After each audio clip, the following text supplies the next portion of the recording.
கீழே இரண்டாவது தாய்க்குடி ஆயர்கோன். நாம் யாதவர்கள் இல்லை, யாதவ் தமிழ் சொல்லே இல்லை.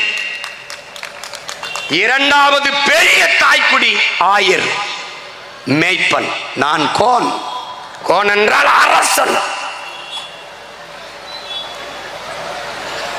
பரப்புயர நீர் உயரும், நீர் உயர நெல் உயரும், நெல் உயர குடி உயரும், குடி உயர கோல் உயரும், கோல் உயர கோன் உயர்வான். அந்த கோன் இந்த கோன். நமக்கு ஒரு நோய், அதனால நம்ம யாதவ்னா எந்த யாதவ்? உத்தரப்பிரதேச யாதவா, பீகார் யாதவா, ஆந்திரா யாதவா, தமிழ்நாட்டு யாதவா? ஒரு நோய்.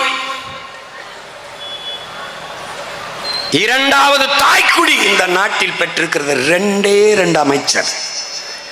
ஆனால் ஐயா ஸ்டாலின் வீட்டிலே 2 அமைச்சர். 1 மிக உயர்ந்த பதவி முதன்மை அமைச்சர், முதலமைச்சர். 2வது பெரிய பதவி துணை முதலமைச்சர் 2. அவங்க அப்பா இருக்கும்போது ஐயா கருணாநிதி அவர்கள் முதலமைச்சர், 2வது பெரிய பதவி துணை முதலமைச்சர். 2 அப்பாவும் மகனும். பிறப்பினாலேயே ஒருவன் இந்த இடத்தில், இந்த நிலத்தில், இந்த சாதியில் பிறந்து விட்டதாலேயே அவனுக்கு உயர்ந்த இடமும் பதவியும் கிடைக்குமானால் அதுதான்டா சனாதனம். இதற்கு பேர் தான்டா சனாதனம். ஒரு தகுதியும் இல்லாமல் போனாலும் இவருக்கு மகனாக பிறந்ததாலேயே அவனுக்கு உயர் பதவி கிடைத்து விடுமானால் அது கேடுகட்ட கேவலங்கட்ட சனாதனம். அதை ஒழிக்கத்தான் சாதி வாரி கணக்கெடு.